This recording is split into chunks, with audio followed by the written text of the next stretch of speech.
हासिल करने के लिए है। सुकमा जिले के जो केरलापाल थाना क्षेत्र के अंतर्गत जो बड़ी मुठभेड़ हुई, जिसमें 4 जवान घायल हुए और 17 माओवादी मारे गए, उस घटना की ग्राउंड रिपोर्टिंग करने पहुंचा हूं। तो हम सबसे पहले दोरनापाल से मोटरसाइकिल से निकले मिसपा, और वहां से जब अंदर घुसे तो नीलावाया से फिर हम पहाड़ियों को पार करके, गोलगुंडा की पहाड़ियों को पार करके नेनगुड़ा गांव पहुंचे, और वहां से लगभग 3-4 किलोमीटर पैदल चलने के बाद उस स्पॉट पे पहुंचे हैं जहां पे पूरी मुठभेड़ हुई है। अभी तक मैं लगभग 2 घंटे से घूम रहा हूं, और जो समझ में आ रहा है कि मुठभेड़ काफ़ी बड़े स्थान पर हुआ है और जवानों ने इस पूरे इलाके को घेर रखा था।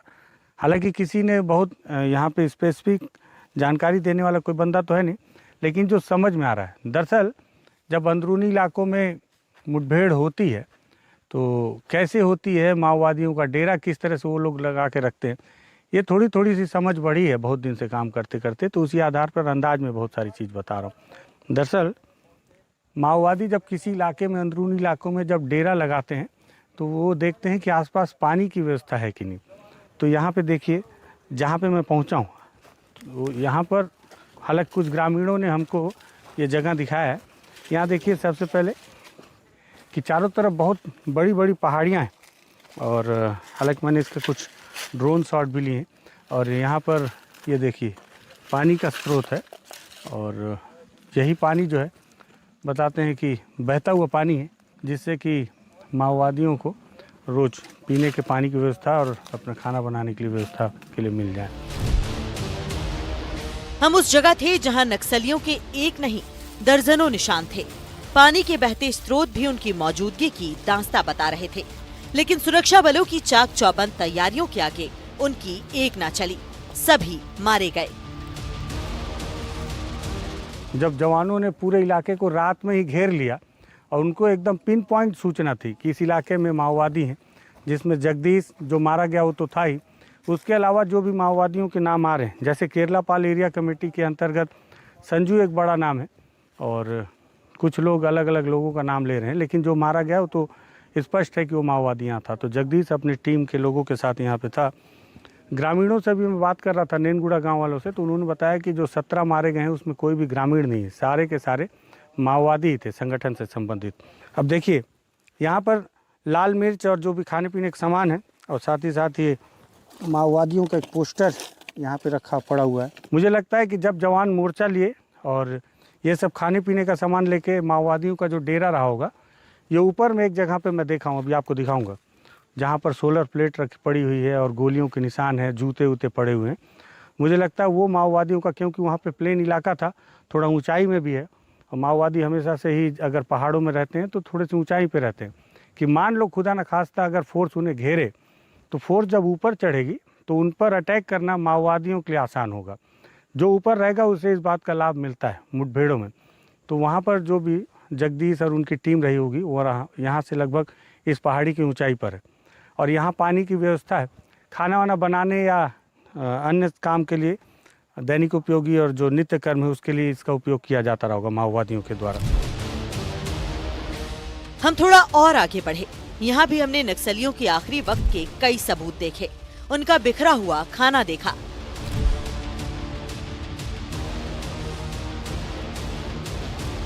आगे और क्या क्या मिलेगा वो बताता हूँ। सबसे पहले तो यही लग रहा है कि यहाँ जैसे ही जवान माओवादियों को पता चला कि फोर्स ने उस पहाड़ी से उन्हें घेर रखा है, चारों तरफ पहाड़ियाँ हैं इस तरफ में, तो उन्होंने यहाँ से भागने की कोशिश की, और चप्पल से उन्हें दिक्कत होता तो चप्पलों को छोड़कर वो भाग खड़े हुए।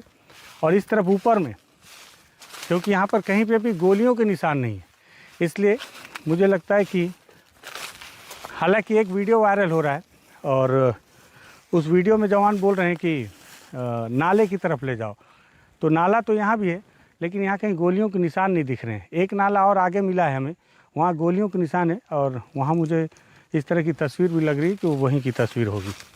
वहाँ जिस तरह से खाने पीने का राशन फेंकाया हुआ है, और आगे बढ़ेंगे अगर यहाँ पे, तो देखिए यहाँ पे भी माओवादियों के ये चप्पल, पका हुआ चावल और इस तरह की और बांस की लाठियाँ यहाँ पे पड़ी हुई हैं। यहाँ पर और भी चप्पल हैं, जो माओवादी जो है जब भाग रहे होंगे तो ये टूट गया होगा। अच्छा देखिए, ये चप्पल किसी माओवादी के द्वारा भागने के दौरान टूट गया और इसे उसने यहाँ छोड़ दिया, क्योंकि इन पत्थरों पर चलना बहुत कठिन है, तो भागना तो बहुत बड़ी बात है। और ऐसे चप्पल, अब आप सोचिए एक बड़ा सवाल कि इस तरह के चप्पल पहनकर और वो चावल और लाल मिर्च नमक से खा के, इमली पानी के साथ खाकर ये माओवादी कौन सी लड़ाई लड़ रहे हैं। खतरे बहुत थे, लेकिन हमें अब तक सुरक्षा बलों के सामने कितनी चुनौती होती होगी ये समझाना था, लिहाजा हम आगे बढ़ते गए। तो घेरने के बाद ये सारे माओवादी इस तरफ भागे ऊपर की तरफ में। ऊपर में क्या है वो भी आपको दिखाता हूँ। वहाँ ऊपर में मुझे लगता है कि जो उनका बड़ा लीडर था जगदीश और बाकी के लोग या तो वहाँ रहे होंगे या उस तरफ भाग के चढ़े होंगे, क्योंकि वहाँ पे भी मुझे 2-3 जगह पे गोलियों के निशान मिले हैं। इस पे दौड़े कैसे हैं वो लोग। अच्छा, एक खतरा और भी है यहाँ पे। अभी कल एक घटना हुई उस परी में, जिसमें एक आईडी ब्लास्ट हो गया और सरस्वती ओयाम, जो कि महिला संघर्ष समिति की अध्यक्ष रहीं, बहुत बुरी तरह घायल हो गई।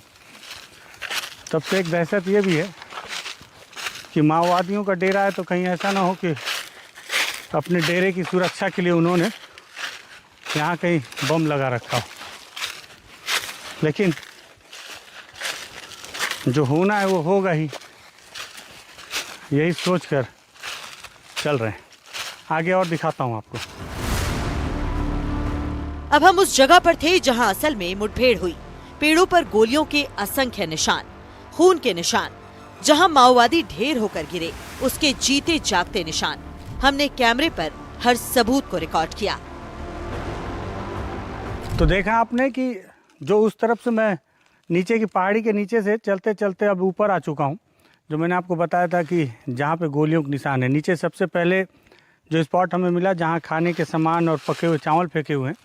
दरअसल जो माओवादियों की टीम रही होगी तो उनके खाने की व्यवस्था उस तरफ थी, और हो सकता है संभवतः क्योंकि मुठभेड़ यहाँ हुई है उसके बहुत सारे निशान हैं। आइए दिखाता हूँ मैं आपको। यहाँ देखिए, यहाँ पे पेड़ों पर गोलियों के निशान हैं, और ये देखिए यहाँ पे गोलियों के निशान हैं, और साथ ही साथ ये जहाँ अलग अलग जो गोलियाँ अलग, ये ऑटोमेटिक राइफ़ल की ये सब खोखे हैं, कारतूस हैं, ये हमने यहाँ पर एकत्रित किए जब यहाँ ढूंढ रहे थे। हालांकि नीचे बहुत सारे पत्ते हैं, इसलिए हमें इतने ही कारतूस मिले हैं। और यहाँ पर एक माओवादी मारा गया है, यहाँ पे भी खून का निशान है। अगर माओवादियों की टीम है तो उनके खाने के लिए खाना भी बनेगा। अब इससे एक बात और समझ में आती है कि खाना तो ऊपर बनता रहा होगा, और क्या नीचे थे बड़े लीडर या बड़े लीडर ऊपर थे, खाना यहाँ बनता था, जैसा भी हो। लेकिन ये देखिए, सुनील दिखाओ, ये सारी लकड़ियाँ जली हुई हैं और ये खाना पकाने के बाद जली हुई हैं। मतलब ऐसा नहीं है कि यहाँ के जंगल की ऐसी आग लग गया और जली हुई, ये सब जली हुई लकड़ियाँ हैं। और ये इतना दूर का इलाका बता रहा है कि यहाँ पर कहीं ना कहीं खाना बनाने के लिए भी आग लगाया जाता था। और साथ ही साथ उस तरफ में सोलर की प्लेट है, लेकिन जवानों ने यहाँ पे कितने गोलियां दागे। अधिकतर पेड़ों में देखिए यहाँ भी गोली के निशान है। फिर आप सोचते होंगे कि मैं बार बार बोलता हूँ, कई दर्शक बोलेंगे कि जब इतना ही खतरा है तो जाते क्यों। तो वही बात है कि अब ग्राउंड रिपोर्ट इस तरह से इसका नशा हो गया है। पता है कि हानिकारक है, लेकिन जाना ज़रूरी है। हानिकारक ऐसे है, देखिए बहुत सारे दर्शकों ने चेताया कि भाई छुआ मत करो, तो छू नहीं रहा हूँ। ये पुलिस का UPGL का सेल है, अंडर बैरल ग्रेनेड लॉन्चर जो होता है उसका ये सेल है। और ये ख़तरनाक इसलिए है क्योंकि यहाँ पर धूप पड़ रहा है, कभी कभी जब ये गर्म हो जाएगा तो भी ये फट सकता है। और उधर नीचे भी कई जगह पर मुझे गोलियों के निशान मिले हैं। यहाँ पर बड़ी मुठभेड़, मुझे ऐसा लगता है जब उस तरफ से माओवादियों को दौड़ा कर लाया गया, जैसे जो ग्रामीण लोग हैं समझेंगे कि जब गांव में कभी सॉरी अभी तो गिर जाता पत्थर पे पैर फिसल। जब गांव में किसी जानवर को पकड़ना होता है तो ग्रामीण उसको पहले चारों तरफ से घेर के बहुत बुरी तरह से दौड़ाते हैं। जब वो बहुत बुरी तरह से थक जाता है तब उसका शिकार करते हैं। मुझे भी यहाँ मैं 2 घंटे से 3 घंटे से लगभग पैदल चल रहा हूँ। ये समझ में आया कि माओवादियों के पिन पॉइंट सूचना पर पहले चारों तरफ से जवानों ने उन्हें घेरा और घेरने के बाद जो है उन्हें खूब दौड़ाया चारों तरफ से। क्यों बोल रहा हूँ ये भी मैं आपको आखिरी में बताऊँगा। और दौड़ाने के बाद अलग अलग जगह पर मारा है। वहाँ 2 मारे गए, नीचे भी गोलियों के निशान हैं। यहाँ देखिए वहाँ खाना बनाने के निशान थे, नीचे अभी माओवादियों का ही कपड़ा है। साथ ही साथ यहाँ देखिए ये उनके टेंट का सामान है, माओवादियों का पॉलीथीन है। यहाँ इस तरह का चप्पल ये पता नहीं किसका है, किसी महिला माओवादी का हो सकता है। सोलर प्लेट है जिस पर गोली लगी है, ये भी यहाँ पे पड़ा हुआ है। और भी सामान था, बहुत सारे सामान जवान अपने साथ ले जाते हैं। बहुत सारे सामान जो है वो माओवादी मुठभेड़ के बाद ग्रामीण आके उठा ले जाते हैं। ग्रामीणों ने दिखाया था। यहाँ चलना वाकई में लगता है बिना गिरे आज लौटूंगा नहीं मैं, क्योंकि अपने पैर में बांस फंस जा रहा है। और कुछ मिला क्या? वहाँ है ना। गांव वाले क्या है बहुत ज़्यादा बारीकी से देखते हैं। जितने भी कारतूस अभी मैंने आपको दिखाए वो गांव वालों ने दिखाया। वहाँ पे मुझे किसी माओवादी के सिर के हड्डी का टुकड़ा दिखाया गांव वालों ने। सिर के हड्डी का टुकड़ा है, उसमें बाल भी लगा हुआ है। और ये नीरज भाई किसी डीआरजी के जवान से बात कर रहे थे तो उन्होंने बताया कि जब उधर से घेर के माओवादियों को लाया गया, वहाँ कुछ माओवादी मारे गए तो माओवादी फिर इधर भागने लगे। लेकिन हम जो है आप समझिए उस तरफ से आ रहे हैं, ठीक है, उस तरफ नीचे की तरफ से आ रहे हैं। वहाँ से जब माओवादी दौड़ते ऊपर चढ़े पहाड़ी में और जब यहाँ भी मारे जाने लगे तो उन्हें लगा कि अब इस तरफ छुप जाना चाहिए। तो देखिए यहाँ उतरते समय भी उनके जूते फेंकाए। जूते हैं तो किसी पुरुष माओवादी के हैं और वहाँ नीचे भी उधर गोलियों के निशान है। ये देखिए यहाँ पे भी जूते मुझे जो है वो किसी हो सकता है माओवादी के हों, ये फेंकाया हुआ है। जैसा कि हमारे साथी विकास ने कहा, ऐसी रिपोर्ट के खतरे मामूली नहीं होते, लेकिन हमें करना होता है क्योंकि हमें जानना चाहिए कि किन हालात में हमारे सुरक्षा बल काम करते हैं, कितनी चुनौतियों का सामना करना पड़ता है, तब जाकर उन्हें अपने मिशन में कामयाबी मिलती है। साथ ही हम नक्सलियों के उन जिंदा साथियों को भी ऐसी रिपोर्ट दिखाकर ये समझाना चाहते हैं कि खून खराबे की राह ठीक नहीं, अंजाम सामने है, विकल्प मौजूद है, सरकार आपके पुनर्वास के लिए तैयार है। जरूरत है सही राह पर आने की, सोच बदलने की। एनडीटीवी के लिए विकास तिवारी की रिपोर्ट। 17 नक्सली ढेर, 50 नक्सलियों ने सरेंडर किया। सुरक्षा बलों के एक्शन से नक्सलियों में दहशत है, डर का माहौल है। लेकिन अब एनडीटीवी आपको नक्सलियों के उस ठिकाने की तस्वीर दिखाने जा रहा है जिसे उन्होंने अपनी पनाहगाह बनाया था।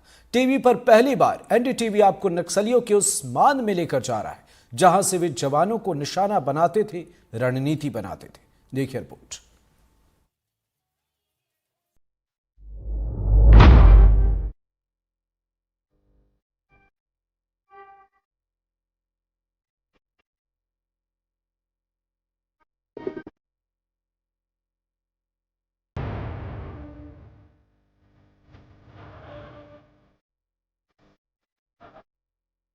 अभी इस वक्त मैं अबूझमाड़ में हूँ और अबूझमाड़ इसलिए क्योंकि इंद्रावती नदी जैसे ही आप पार करेंगे, इलाका बीजापुर का है, जैसे ही आप इंद्रावती नदी पार करेंगे तो आप अबूझमाड़ में प्रवेश कर जाएंगे।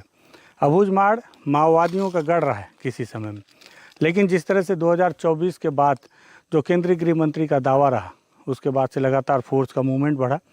मूवमेंट बढ़ने से अब कहीं ना कहीं थोड़ा सा माओवादियों का इलाका अब सिमटता चला गया है। ऐसे में माओवादियों के तमाम नए नए इजादों को रोज़ फोर्स ढूंढती है और उन्हें बरामद करती है। इसी बीच जवानों ने एक तस्वीर वायरल की थी जिसमें उन्होंने माओवादियों के बंकर को सबसे पहले दिखाया था और बहुत ही बड़ा बंकर था। मेरी बड़ी जिज्ञासा थी कि उस बंकर को मैं ढूंढूं और मैं उस समय से इस घटना को, मेरे ख्याल से सुनील 6-7-8 महीना हो गया होगा, 2024 का है, 2024 की घटना है। और तब से मैं लगातार जब भी अबूझ मार आता हूँ तो उस सुरंग को ढूंढता था, लेकिन आज जो है सफल हुआ हूँ उस सुरंग को ढूंढने में। तो देखिए, और मैं देख के हतप्रभ हूँ। आराम से सुनिए। तो ये माओवादियों का वो सुरंग है जो मुझे मिला है। इसे बनाने में उन्होंने कितना मैन पावर यूज़ किया होगा पता नहीं, लेकिन ये बहुत बड़ा सुरंग उन्होंने तैयार किया। और ये देखिए, सबसे पहले मैं आपको शुरुआत से दिखाता हूँ ये उन्होंने किस मकसद से बनाया है, ये तो मेरे समझ से परे है, लेकिन ये सुरंग बहुत बड़ी है। और इसे ऊपर से नीचे सुरंग बनाई गई और ऊपर से लकड़ियों की बल्लियाँ डाल के उसे मिट्टी से बंद भी कर दिया गया बहुत जगह पर। हालांकि बारिश की वजह से ये सुरंग जो है पूरी तरह से अब ध्वस्त हो गई है। इसमें बारिश का पानी भर गया होगा, मिट्टी धसक गई होगी, लेकिन इस सुरंग के बचे हुए अवशेष देखकर आप सोचिए। वहाँ से मैं पैदल आ रहा हूँ और यहाँ देखिए, यहाँ नीचे उतरने की कोशिश करता हूँ मैं। ये देखिए, ये माओवादियों ने सुरंग बनाया था। ये देखिए, यहाँ से आपको दिख रहा हो कि नीचे आप बहुत आराम से जा सकते हैं। मिट्टी यहाँ भर गई है, नहीं तो मैं बहुत आराम से नीचे पैदल चलता और तस्वीर भी लेते रहना उसमें साथ में। तो ये देखिए, ये माओवादियों की वो सुरंग जिसे जवानों ने ढूंढ निकाला था और बहुत ही जद्दोजहद के साथ। और हालांकि ये सुरंग अब बारिश की वजह से ध्वस्त हो गई है, नहीं तो, लेकिन इसे क्यों बनाया उन्होंने और क्या इसके पीछे उनका मकसद था, ये तो समझ से परे है। किसी समर्पित माओवादी से अगर पूछा जाएगा जो इस इलाके में सक्रिय था, तो वही इस बात में पूरी जानकारी दे पाएगा कि ये सुरंग आखिर बनाई कैसे गई होगी और क्यों बनाई गई, इसके पीछे कारण क्या है। अब सुरंग की आप लंबाई देखिए, वहाँ से शुरू हुई है और वहाँ से अब देखिए मैं इसके साथ साथ चल रहा हूँ और अलग अलग जगह पे ये इस तरह से अब यहाँ पे ऊपर में लकड़ी के बल्ली डालकर मिट्टियाँ पाट दी गई हैं ताकि ये बाहर से आपको समझ में ना आए। और अंदर इस तरह से सुरंग है, लेकिन इसका मकसद मेरे समझ से परे हो सकता है, क्योंकि अगर ये सुरंग बारिश के समय में मिट्टी इसमें भर गई तो मतलब ये बहुत सुरक्षित तो नहीं थी, लेकिन एक प्रयोग तो उनका था। अच्छा, एक ख़ास बात और बता रहा हूँ, ज़रूरी नहीं कि छिपने के लिए, अपने डंप को सुरक्षित रखने के लिए भी उन्होंने इस तरह के सुरंग का तैयार किया गया होगा उनके द्वारा, ये भी हो सकता है। ये देखिए, वहाँ तक है, खेत से शुरू किया गया है जंगल के अंदर, और यहाँ भी आप उसी तरह से स्थिति है। और ये जो दिख रहा है ऊपर से, लेकिन नीचे उतर के देखता हूँ मैं थोड़ा। ये देखिए, बारिश के पानी से बचने के लिए यहाँ पे पॉलीथीन का भी उपयोग किया गया था ऊपर से पैक करने के लिए। और अंदर सुनील दिखाओ तो, अंदर देखिए, ये अंदर इस तरह से ये बनाया गया है। और ये मिट्टी का कटाव जो बता रहा है कि इसमें बारिश की वजह से पानी भर गया है, मिट्टी भर गई है, नहीं तो और भी ज़्यादा गहरा था। और इसी तरह से सुकमा ज़िले में एक बरामद की गई थी सुरंग, जिसके अंदर में हथियारों का कारखाना बरामद किया गया था। आगे उधर चलते हैं। देखिए, जब ये सुरंग बनाई गई तो इसकी मिट्टियाँ यहीं निकाल के बगल में डंप कर दी गई। इसे जवानों ने बरामद किया था, तस्वीर वायरल हुई थी, तब जाके इसकी जानकारी सामने आई। आप देखिए, ये लगातार ये सुरंग है और जगह जगह पर ये ऊपर बराबर मिट्टी है और जगह जगह पर मोटी मोटी बल्लियाँ लगाकर उसे ऊपर से मिट्टी डाल दिया गया है। हालांकि सुनील इधर से मत आना, क्योंकि ये सुरंग के ऊपर का रास्ता है, ऐसा ना हो कि यहाँ से मिट्टी धसक जाए। बस्तरिया भाषा भसक जाए, हिंदी में धसक जाए बोलते हैं। तो ये देखिए, यहाँ से ये सुरंग जा रही है यहाँ आगे तक, बहुत आगे। ये देखिए, यहाँ से आप समझिए, देख रहे हैं कितनी चौड़ी सुरंग है। यहाँ पे कम वो है मिट्टी। यहाँ पे मैं नीचे उतर के आपको दिखाता हूँ। उम्र ज़्यादा हो गई है तो मैं चढ़ नहीं पाऊँगा। अरे भाई जोश देखो, दिखाओ सुनील, तस्वीर भी ले लो। तो ये जो है क्यों बनाया अलग बात है, लेकिन आप सोचिए कि इतनी बड़ी सुरंग माओवादियों ने तैयार की, कितना मैन पावर लगा होगा इसके लिए। ये देखिए, बहुत बड़ी सुरंग है, देख रहे हैं, एकदम नज़र आ रहा होगा वहाँ का उजाला। बहुत बड़ी सुरंग है ये, ठीक है। और इसे तैयार किया है माओवादियों ने बहुत खूबसूरत तरीके से। या हो सकता है कि